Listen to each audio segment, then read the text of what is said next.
What is going on, everybody? Welcome back to the Rantin Review Pro Wrestling. Bruv. How you guys doing? Hopefully you're having a good day. We are going to be talking about Forbidden Door weekend from AEW this past weekend and at New Japan Pro Wrestling. It was a fun weekend. Some of you know, of course, I went to the show, had a good time for the most part. Had some bad stuff happen, unfortunately, which is why this review is going up now instead of 24 hours ago when I thought it would be up. But before we get into that, I want to remind you guys, of course, YouTube algorithm, you know the drill. The like button, when you tap it, when you hit it with a Blade Runner, when you hit it with a Rainmaker, when you hit it with whatever finishing move you want, just finish that like button. Helps other people know about the channel, and I appreciate it very much. But let's get into Forbidden Door 2023. We'll talk about the good, the bad, and the ugly about my own personal experience. Let's get the ugly out of the way first. There were two kind of bad things about this trip. Toronto's a very pretty place. I like Toronto. It's fun. I'm probably never going there again because the reason this review is so late is I was supposed to be home Sunday early and did not get home till almost 18, 19 hours later because of flight cancellations and weather and all this other stuff. So I actually had to go. I live in Baltimore, so I actually had to fly to DC and didn't travel from DC to Baltimore in order to get home. And a lot of people were saying that the airport staff at Toronto's airport, not my favorite in the world. The only saving grace is unfortunately I wasn't from Newark or trying to get home to Newark because those people really got hosed. But that was one problem. And the other problem is, and I think the wrestling karma gods just really thought this would be funny to have this happen to me. I happened to be, well, some of you guys saw me on camera and knew I was like basically directly in front of the, well, not directly, but in front of the hard camera for most of the show. I had a guy behind me who was a WWE sweaty in the entire show he's going on. So we had a few words during the show, and he wasn't even supposed to be in that seat. The seat, I guess, it had been a scalp seat, and it was empty. So him and his friend just kind of sat there and decided to sit there the whole show. They weren't even supposed to have those seats. So a person who's not supposed to be in a seat, who is complaining about every single thing, all the time, every minute of every match. I actually wound up eventually, some of you may have, if you saw me on camera, noticed that I didn't move my seat because I didn't want to get kicked out for slapping this dude in the face. And look, this goes to something I say constantly. The tribalism, the toxic nature of a lot of so-called wrestling fans who aren't really fans, who are just people there to be trolls, it does affect people wanting to go to the show. If I was a person who was new to AEW and wanted to go to the show and I got somebody right behind me muttering stuff about how bad everything is in the show constantly, it's going to ruin your experience going to the show. But those were the only negatives of the experience. The rest of it was fantastic. Seeing Toronto again, was fantastic. But we went to Collision, me and Janet Jerusalem, you may know her from SOS Wrestle Talk. We went to Collision on Friday. Collision was a fun show, of course. Janet was one of the early adopters of Jay White, so seeing Jay White finally, as people have complained, oh, they're not using him correctly, oh, when is he going to do this? I've talked to somebody about this, and now here he is in a main event program 2 weeks in a row against I have to say it the way Jay White says it, CM Punk FTRT, yeah. The Bang Bang Club is there. Juice Robinson is absolutely phenomenal in his dude. I think he's finally found his place. He is fantastic with what he's doing right now in AEW. Some of you probably didn't even see this. After the match was over on Collision, the babyfaces ran back to the ring, and Juice is doing this. He's doing this over-exaggerated march back up the steps, and everybody's cracking up laughing at him. Juice is really good, and again, we have, it should be noted, the Ass Boys, the Guns, the Gun Club. Unironically enough, they are now officially part of Bullet Club Gold. The Bang Bang Club is there.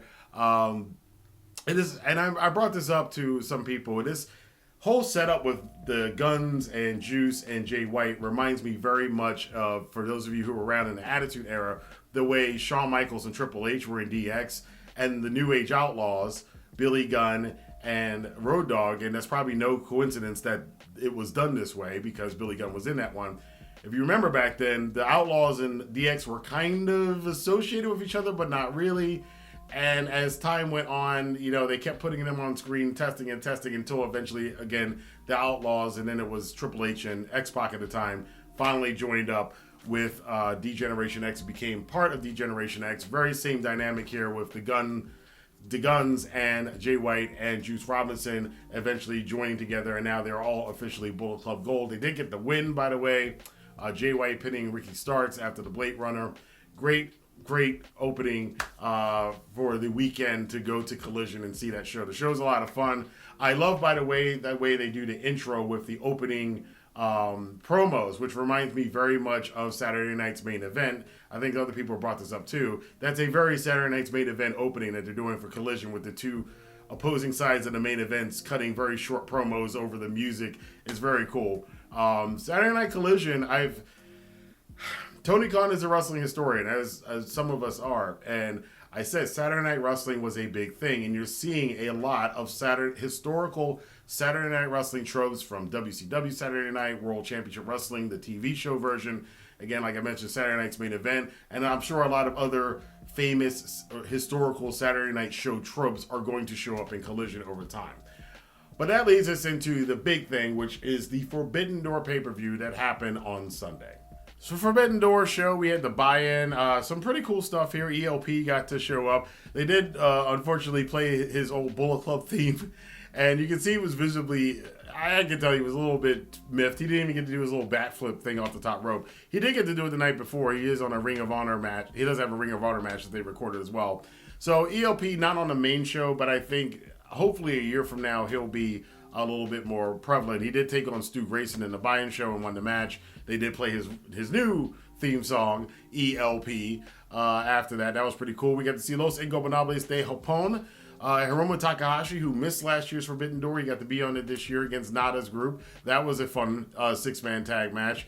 A lot of people did note that him and Shingo probably would have been better off in some of the other spots on the show, but I think there are reasons for why they booked it the way, Forbidden Door the way that they did. Because there's some people that you can't beat.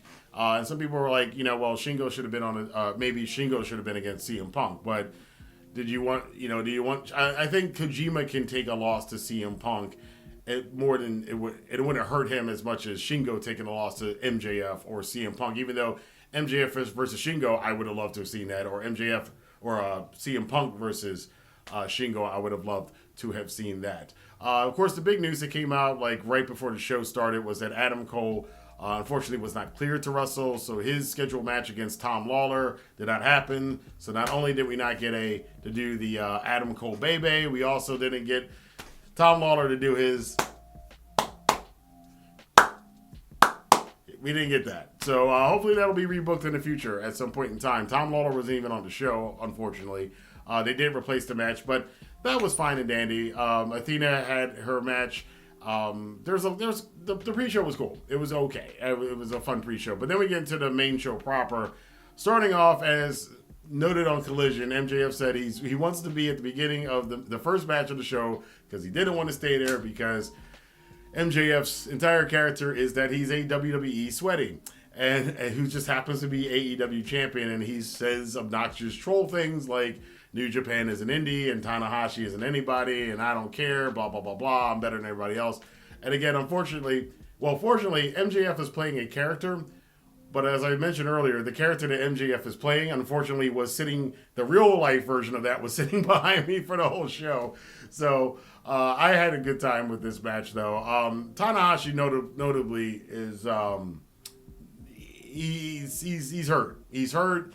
He's still a great wrestler, but you could tell he couldn't move as well. He's very stiff. He's been like this for a while. I think his body's pretty banged up. He's not taking any time off to heal up or anything, but I think maybe he might be due. Maybe they can give him some time off after the G1, for God's sakes. God, man, he's got to go into G1, 4 weeks of grueling wrestling. He wasn't looking his best. And I think Tanahashi from 5 years ago against MJF would have been a fantastic match of the year contender. But this is an older, beat-up Tanahashi. Still did a great thing. did a great match here. MJF really playing up to the crowd. This is a very old school Western style of wrestling match, which of course that's what MJF can wrestle.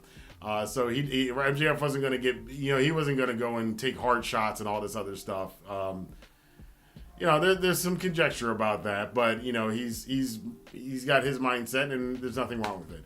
He does win with using the Dynamite Diamond Ring, even though Tanahashi had a clear visible pin on him earlier in the match. So that kind of saves face for Tanahashi. But we all know MJF was retaining the AEW Championship here, so that was fine. CM Punk then takes on Satoshi Kojima in the first round of the Owen Hart Tournament men's side.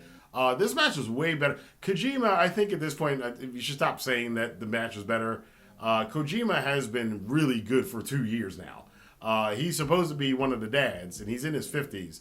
But that Bread Club thing is working for him, and CM Punk had a damn good match.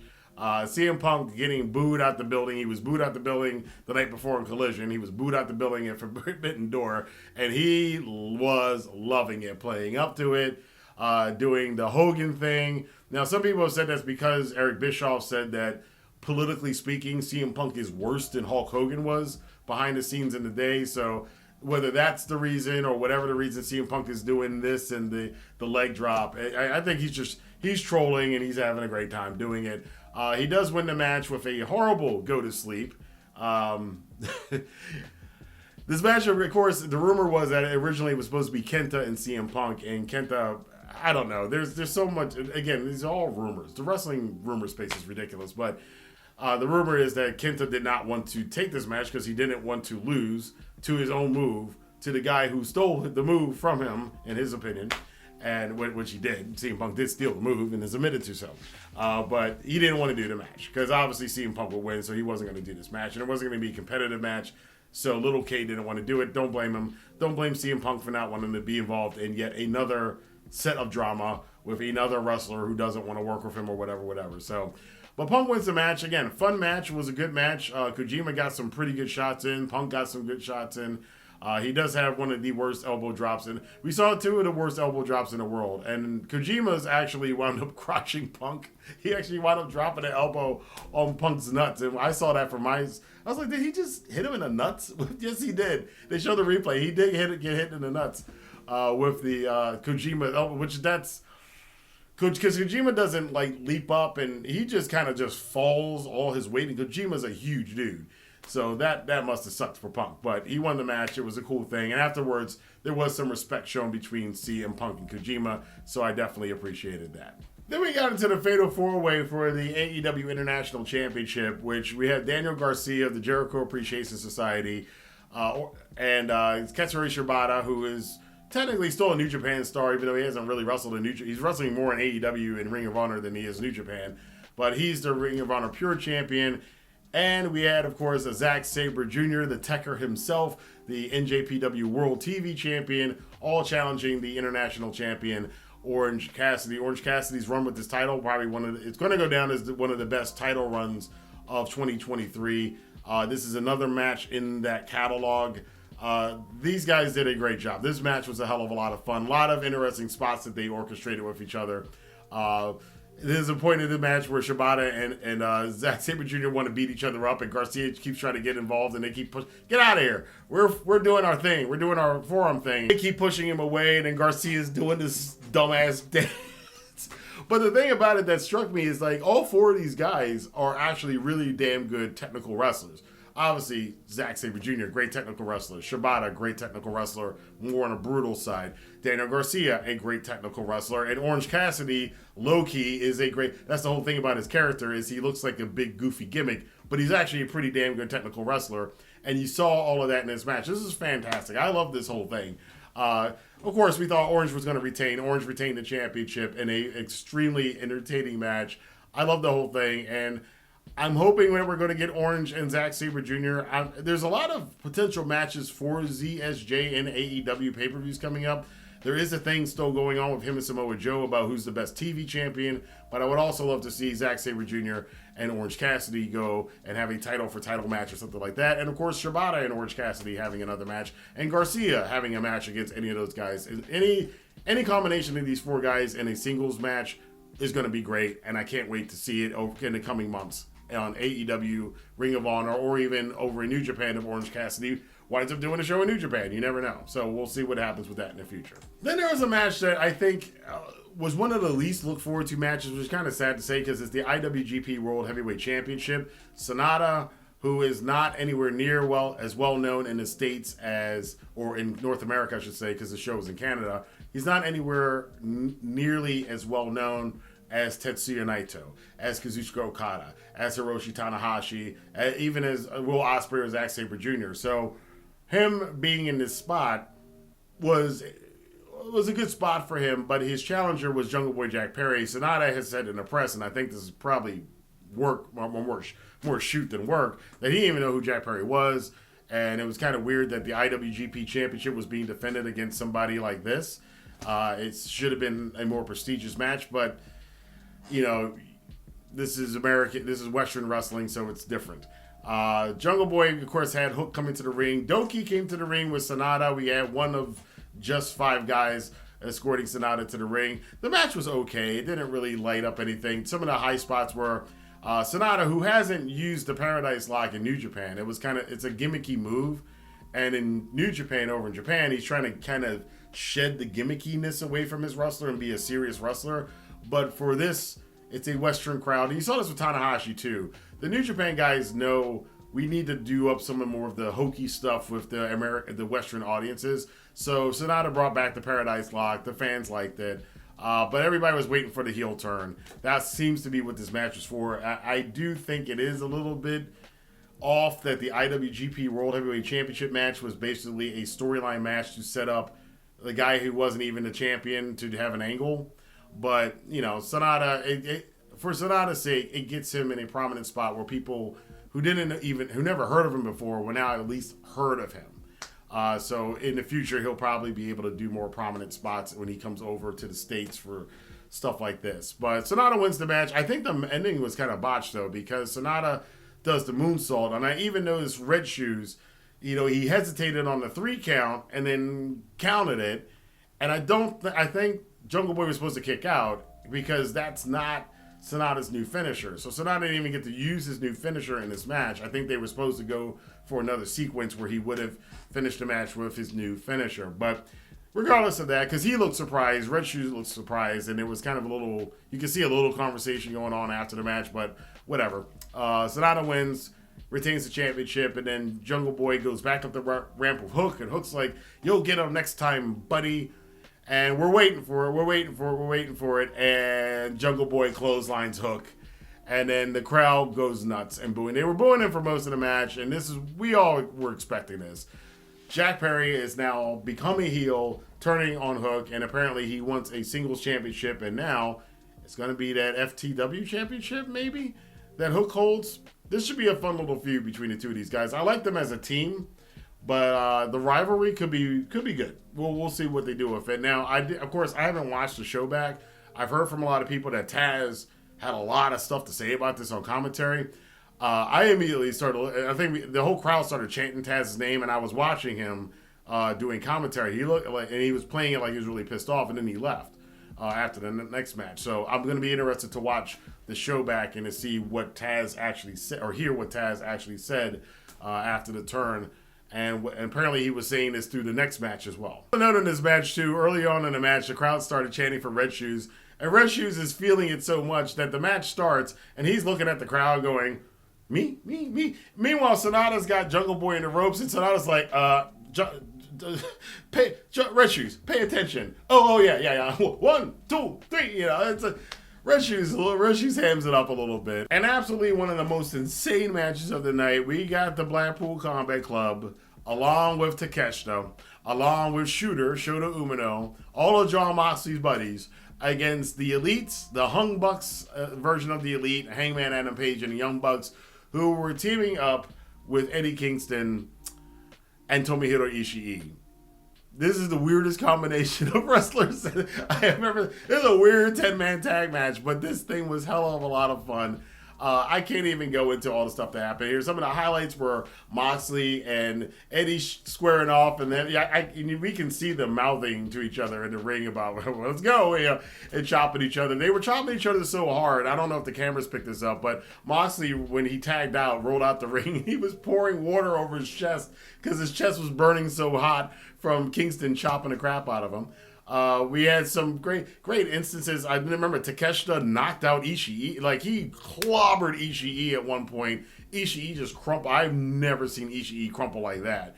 Rolls out the ring, and the Bucks are trying to fan him off. And Ishii he wakes up on the outside of the ring because they were fanning him off. Shooter, he was doing his great stuff. Jana Jerusalem said that Blackpool Combat Club came out on her side, and Wheeler Yuta literally is standing over top of her on their entrance, which was pretty cool. Poor Wheeler.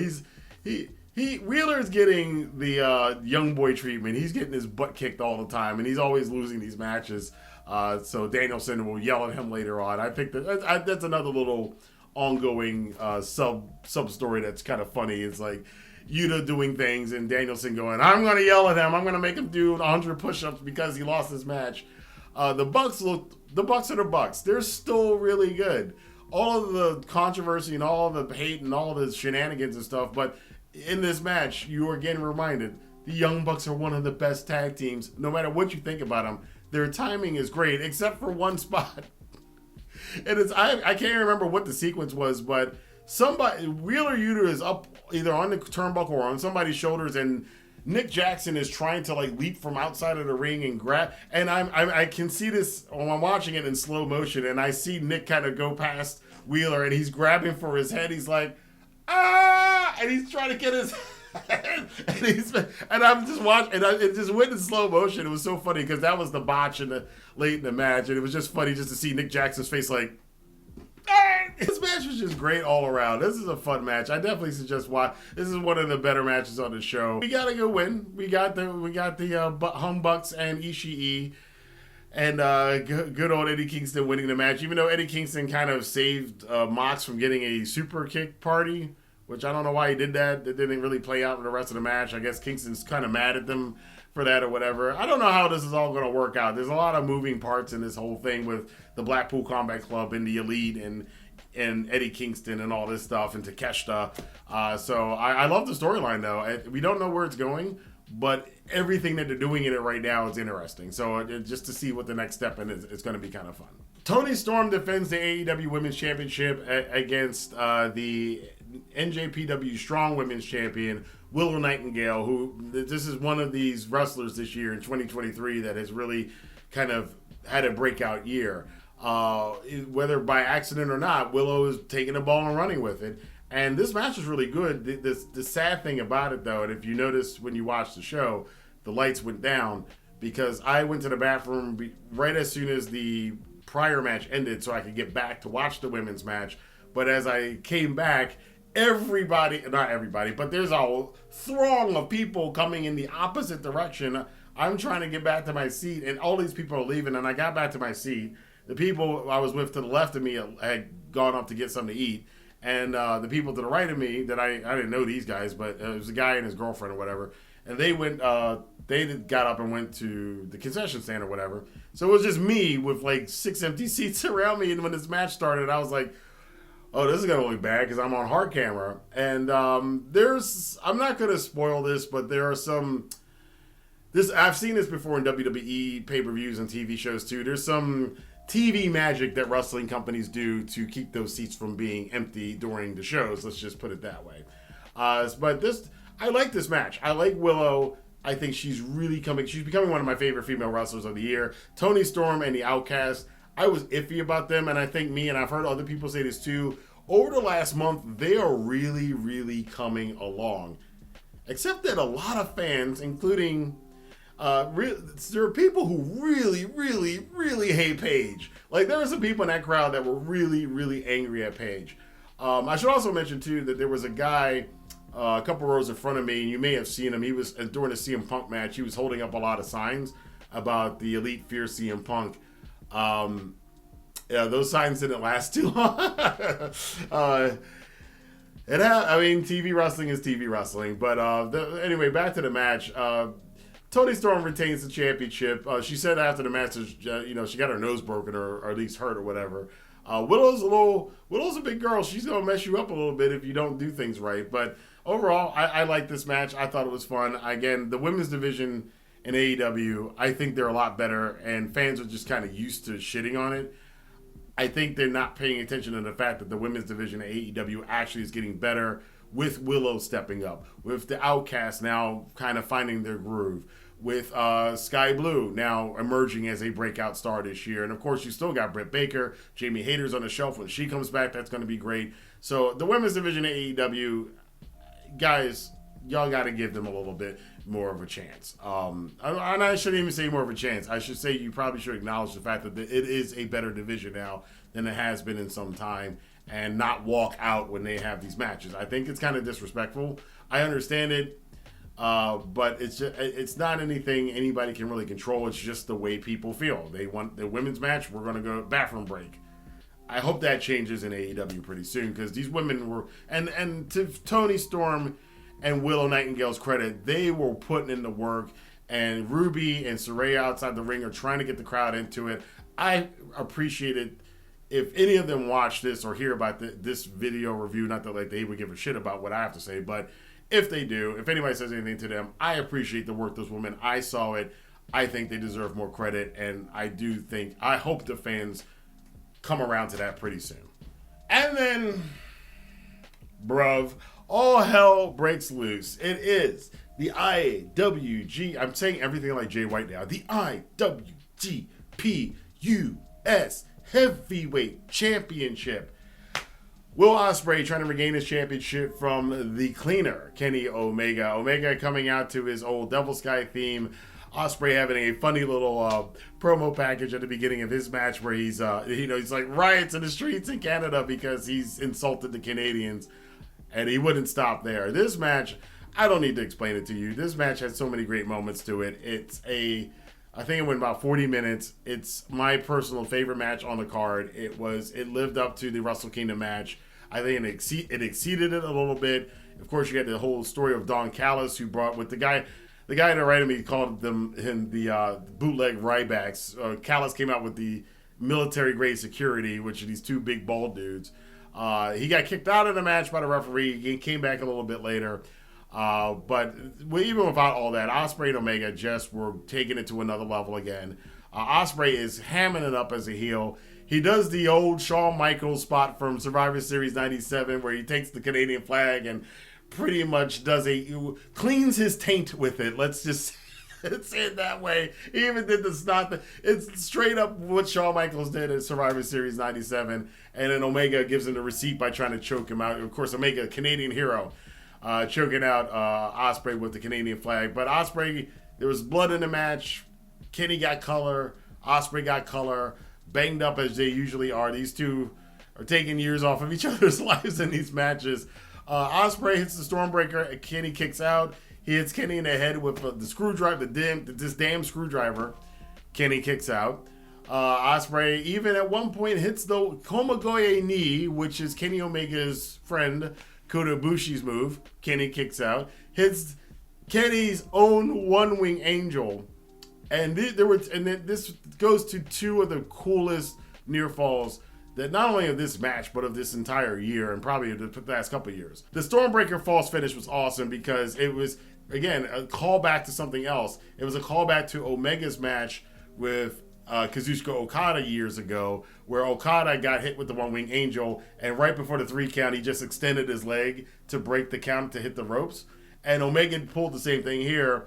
Ospreay hits the Stormbreaker, and Omega at the last second rolls his foot onto the rope before the 3 count. A great spot that they brought back, a callback to that old Okada Omega spot from about 4 or 5 years ago.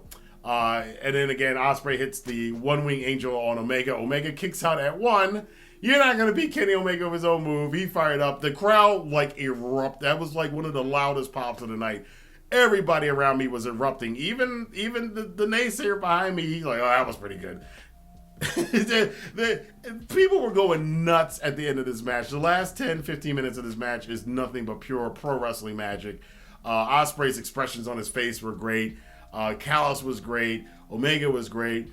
But it does wind up with, because of the shenanigans of Don Callis, he got his wish. Will Ospreay, hey, if it's there, take it. He took the win, beat Kenny Omega. They are now 1-1. Will Ospreay has brought the U.S. Championship back to New Japan Pro Wrestling. In a post-media scrum, he was very happy with himself. He's very pleased. I think they are going to set up another match for All In at Wembley. It only would be fitting. Ospreay went to Omega's country and beat him there. I think Omega will want to go to the UK to beat Ospreay in front of his own people, in front of 65,000 plus of his own countrymen in the UK at All In. I think we're just going to have to wait and see how they're going to set it up, but I definitely expect that's going to happen. The fans want it. It looks like it's going to happen. I can't wait for this. And again, to whoever that was that I was tweeting with back in December who said this was going to happen, and I was like, that seems kind of weird. It seems like they're just doing the Wrestle Kingdom match. Whoever you are in AEW, because that must have been somebody from AEW who hit it on the nose that they're going to do a match in Canada and a match in the UK. Thank you for giving me that little brief preview of that. But this match was fantastic. Definitely another match of the year contender. I want the trilogy to be complete at All In, so let's get to it. Then there's the cool down match. I can't believe this is the cool down match. Although the average age in this match is pretty high, of the wrestlers in this match is pretty high. We have Minoru Suzuki teaming up with Les Sex Gods, Chris Jericho and Sammy Guevara. Sammy Guevara still having a little bit of issues with his leader, Chris Jericho, and the JAS. Jericho according to Darby Allin, got Sammy injured by asking Sammy to take this bump on the outside of the ring later in the match. We'll get to that in a second. But they were facing Sting, Darby Allin, and not Shingo Takagi this year, but Tetsuya Naito finally gets through the forbidden door. He was announced on Collision and came out as the mystery partner for Sting and Darby. A old rivalry from Jericho's run in New Japan a couple years ago when he went back. Probably my favorite rivalry that Jericho did when he went back to New Japan. I liked his series with Naito and his feud with Naito in New Japan more than I like the one with Omega, more than I like the one with Okada, more than I like the one with Tanahashi. I think of those four rivalries he had in New Japan back a couple years ago. The one with Naito was my favorite one. In fact, that was the only one they did. I think that was the only one they had two matches in New Japan for. But Naito and Chris Jericho picking up. In fact, I also found out that this was the first time Naito and Minoru Suzuki had even been in a ring together for like 4.5 years, which was kind of, I was like, wow, it's been that long since Suzuki and Naito, who had great feuds in New Japan too. It's been that long. But again, a lot of great spots in this match. Darby gets in the ring with Minoru Suzuki, and I was just screaming, no, no. Darby, get the hell out. Darby, run. And he paid for it. Suzuki clobbered him in this match. Then the tag went to Sting, and Suzuki wanted Sting, but Jericho wanted the tag. All shenanigans broke loose. A lot of great matchups in here. Seeing Sammy and Naito squaring off against each other. Seeing Sting and Suzuki squaring off against each other. Of course, seeing Naito and Jericho renewing their rivalry from a couple years ago. There's a point in the match where Jericho wants Sammy to hit his 360 splash or whatever, that 680, whatever it is he does, on Sting through the table outside the ring. Now, Sting looked like he was trying to roll out of the way, but was too slow, so Sammy clobbered him. And apparently, according to the post-match media scrum, Sammy was a little hurt on this. So we'll see how well Sammy is. I'll talk about the post-match stuff here now in a second. But the match ends with an LIJ-esque team maneuver, and I think a lot of Western fans probably missed the point of this. The sequence that they ended this match with is an LIJ staple. How Naito and his other LIJ members will do the sequence that ends with Naito rolling the guy up and pinning him. But some people felt there was a flat finish. I understood it. Again, New Japan fans understood the finish, but I don't think other fans got it. They were expecting a big ending move, a big finisher to end this match. But I thought the match was great. I had a lot of fun with it. Again, great, which is the whole point of these crossover shows, to see Sammy Guevara face off with Naito, to see Minoru Suzuki face off with Sting, to see Darby Allin face off with Minoru Suzuki. That's the great. This was another one of these matches. That is why the Forbidden Door is so much fun for fans of AEW, and especially if you're a fan of AEW and New Japan. It's just Christmas. In the post-media scrum, by the way, a lot of the interviewers were asking Sting a bunch of questions, and Darby's like, "Hey, anybody gonna ask me a question?" And Darby's like, "All right, whatever." And then Jericho comes out and starts beating things up, and he's now challenged. Apparently, coming up on Dynamite Wednesday, it's going to be Sting and Darby in a no-holds-barred match against Les Sex Gods if Sammy can get cleared, because even Darby hinted, he's like, well, you know, Sammy's on a trainer's table because of what you told him to do, so I don't know. Darby was funny, and if you haven't seen the post-media scrum, the post-media scrum was actually pretty good for Forbidden Door. Everybody was very entertaining, including Darby, who was a little bit out of character in it, but it was fun. So then we get into the main event. It is Kazuchika Okada, Bryan Danielson in the main event. Who is the best wrestler in the world? Is it Danielson? Is it Okada? We were going to find out. In a match that was a really good match. Yes, it could have been better. I do think the injury to Danielson in the middle of the match was the reason why the ending didn't, you know, the first part of this match was what I expected, but it didn't get ramped up, and it's because Danielson got injured. So I think they are going to run it back again in the future, whether that's at Tokyo Dome or wherever. But I do think there's going to be a rematch here. Okada, now, for those of you who don't know, Danielson did suffer, I think he said it's a fracture in his forearm. I was a little bit worried because I thought it was from the tombstone. But that tombstone, Okada gives Danielson a tombstone on the ramp outside the ring. But it was the safest tombstone you could possibly give somebody on the outside of the ring. Okada very, very, very much protected Danielson, showing the respect he had for Danielson, because we all know Danielson has a history of neck issues. And I thought, man, well, did something happen there? Did he fall wrong? Because Danielson's twitching in the ring, and I thought he was actually hurt for a while. And then he's like walking around like this. I'm like, oh my God, does he have nerve damage? I found out later on that it can't. With the reason that Danielson got hurt and got that fractured arm, or that fracture in his arm, is because when Okada did his elbow drop from the top rope, you're supposed to move your arm in, and Danielson had his arm out, and Okada landed on his arm, and that's how he got the fracture, because Danielson's arm was out when Okada landed on the mat. So, you know, it's one of those weird wrestling injuries, and even Danielson said in the post-media scrum, he's like, you know, back to the Omega Ospreay match, there was a Tiger Driver 91 where, you know, Ospreay literally drops Omega square on the top of his head, and people are cringing and still talking about that to this day on the internet.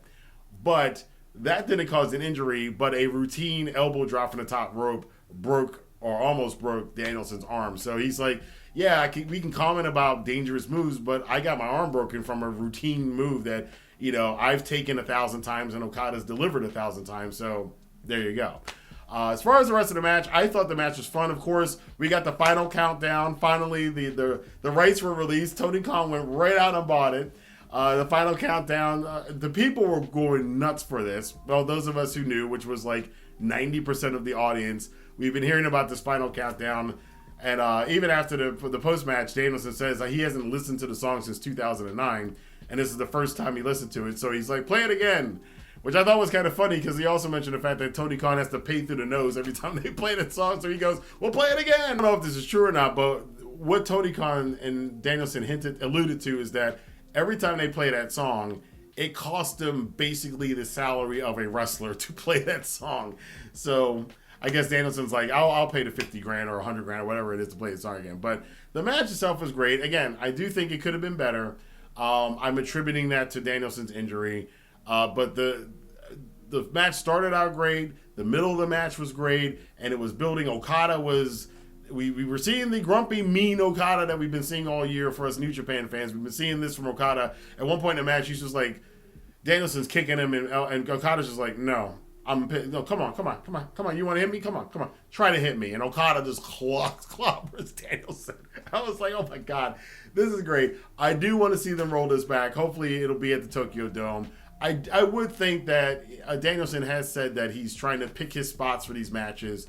If he's going to wrestle, it's going to be something worth him getting in the ring for. He's not just going to be wrestling a regular schedule. He's taking it day by day. But I do think that part of the reason for him going to AEW and now staying with AEW and taking the roles, more responsibilities in AEW, I think one of the things he wanted to do is go to New Japan, current day New Japan, and wrestle in the Tokyo Dome in a big match. He's not going to get a bigger match at the Tokyo Dome. I think it's the most fitting match for him in the Tokyo Dome against Okada. But he also mentioned in the post-media scrum, this isn't the only dream match that he has. There's plenty of other matchups for him against guys, not only in New Japan, but also just in AEW. A lot of dream matches. He mentioned that he and Punk had never had a proper, and WWE never had a proper rivalry. So he might want to do that here in AEW. And there's a lot of other guys, young guys, older guys he hasn't wrestled in a long time, Samoa Joe, so on and so forth. Kenny Omega, he's never done the rematch with Kenny Omega from the Arthur Ashe show from a couple years ago. So Danielson, even though he is slowing down, and I think that's a theme of a lot of guys on the show, he is slowing down, but he does know that he wants to do some more matches. This isn't the end of Bryan Danielson.